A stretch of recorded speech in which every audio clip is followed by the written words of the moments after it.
फरीदपुर थाना क्षेत्र के झाझड़ा कॉलोनी की एक महिला ने शेख अब्बास पर ईसीएल में नौकरी दिलाने का झांसा देकर दुष्कर्म का प्रयास करने का गंभीर आरोप लगाया है। पीड़िता ने हिंदू जागरण मंच और धर्म जागरण मंच के सहयोग से लाउदोहा फरीदपुर थाने में 13 जुलाई को लिखित शिकायत दर्ज कराई और आरोपी के विरुद्ध सख्त कार्रवाई की मांग की। इधर थाना प्रभारी हिमाद्री शेखर बर्मन ने बताया कि शिकायत के बाद ही शेख अब्बास को गिरफ्तार कर दुर्गापुर कोर्ट भेज दिया गया।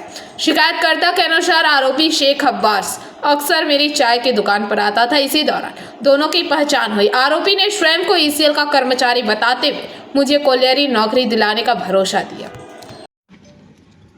একটা দোকান আছে আমাদের, চায়ের দোকান। সেখানে আসছে যেমন কাস্টমার আরও 5 জন আসে, সেরকম আসতো চা খেতে। আর প্রায়ই আসতো চা খেতে।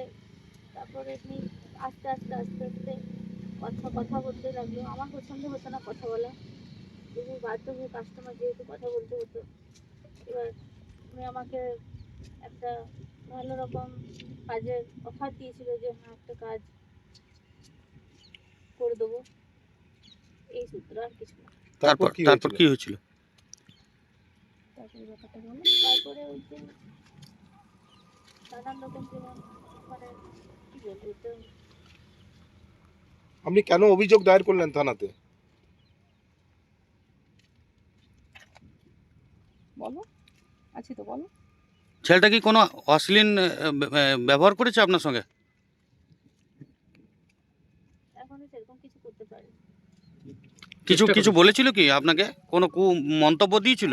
মন্তব্য কিছুই না, ওই আমাকে থ্রেট মানে ভয় দেখাতো, তোমার মেয়ের এই করে দেবো, তোমার বরের এই করে দেবো। ওই এআই ছবি দিয়ে কি করেছে? এর বিষয় নয় কিছু। আচ্ছা। বিষয়টা হচ্ছে যে ছেলেটার সাথে অনেক দিনের মানে ইনি যেরকম বলেন ওনার একটা চায়ের দোকান আছে, চায়ের দোকানে যেত, চা খেত। এবার যেহেতু একটা ফাইন্যান্সিয়াল ব্যাপার থাকে, তো ছেলেটাকে বলেছিল যে একটা চাকরির ব্যাপার নিয়ে, কেন এখন অনেক জায়গা তো এখন ঢোকাচ্ছে। তো ছেলেটা বলেছিল ঠিক আছে আমি এক জায়গায় তোমার ব্যবস্থা করে দেবো। এবার কাল বিকেলে ওকে ছেলেটাকে বলেছে, ডেকেছে যে ঠিক আছে তুমি এসো, আমরা কথা বলছি, এক জায়গায় কথা বলেছি। সে প্রলোভন দিয়ে ওকে ডেকেছে, ঝাঁঝরা কলোনির কোন জায়গায় ডেকেছে একটা কোয়ার্টারে, ওইখানে ডেকে ওর সাথে জোর জবরদস্তি শ্লীলতাহানির চেষ্টা করার একটা প্রয়াস করেছে। কিন্তু ও নিজেকে কোনো রকম করে কাপড় টাপড় ছিঁড়ে দিয়েছে, ও নিজেকে ওইখান থেকে স্কেপ করে বাইরে চলে এসেছে। ব্যাপারটা এটাই। অভিযোগ দায়ের করলেন? হ্যাঁ, অভিযোগ দায়ের করেছে। কি বলছে পুলিশ? কি বলছে পুলিশ? একদম যেটা ন্যায্য বিচার সেটা উনি পাবেন, যে ভুল করবে সে একটা বিচার নিশ্চয়ই পাবে। কতক্ষণের মধ্যে অ্যারেস্ট হবে বলছে? দেখুন এবার তো এখন একটু আগে তো আমরা এফআইআর করে বেরোলাম, এবার দেখি ওদের প্রসেস এখন থেকে স্টার্ট হয়ে যাবে খুব তাড়াতাড়ির মধ্যেই, কিন্তু এটা একটা অ্যাকশন নেবেই। কি নাম আপনার? আমার নাম সঙ্গীতা সিং। কি পোস্টের না?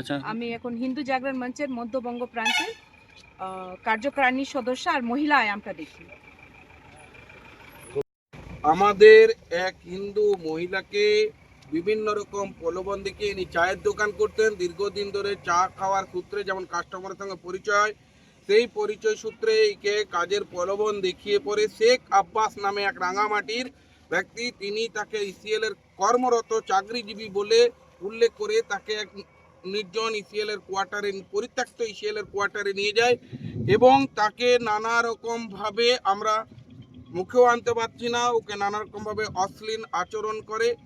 এই অভিযোগ পাওয়ার পরই আমরা পরদিন সমস্ত হিন্দু সংগঠন মিলে পড়ে আজ আমরা থানায় এসেছিলাম এবং অভিযোগ দায়ের করলাম এবং পুলিশ প্রশাসন আমাদের আশ্বাস দিলেন যে আমরা পুলিশের কথা আশ্বস্ত হলাম। পশ্চিমবঙ্গ সরকার, কেন্দ্রীয় সরকার আমাদের সে আশ্বস্ত হলাম যে পুলিশ বলেছে যে আমরা কিছুক্ষণের মধ্যেই অভিযুক্ত শেখ আব্বাসকে গ্রেপ্তার করব। আমরাও পুলিশ প্রশাসনকে বললাম যদি আপনারা 24 ঘন্টার মধ্যে যদি গ্রেপ্তার না করতে পারেন তাহলে আমরা এর গণ আন্দোলনের রূপ ধারণ করব এবং থানা আমরা অবিলম্বে অবস্থান বিক্ষোভ আমরা করতে বাধ্য হব। কোনো কি রাজনৈতিক দলের সঙ্গে যোগ আছে ওই আব্বাসের? আমরা যেটা জানতে পেরেছি, কালকে বিভিন্ন মিডিয়া পোস্ট, ফেসবুক তথা ইনস্টাগ্রাম এইসব থেকে জানতে পেরেছি যে উনি একজন তৃণমূল কর্মী, তৃণমূল নেতা ছিল। 4 তারিখের পর 12টার পর তিনি বিজেপি হয়েছেন, এটাই আমাদের। আপনার নাম আর পরিচয় কিছু না। আপনার নাম আমার নাম পলাশ রায় চৌধুরী। पांडवेश्वर से मंथन पासवान की रिपोर्ट, पीवीटीवी न्यूज।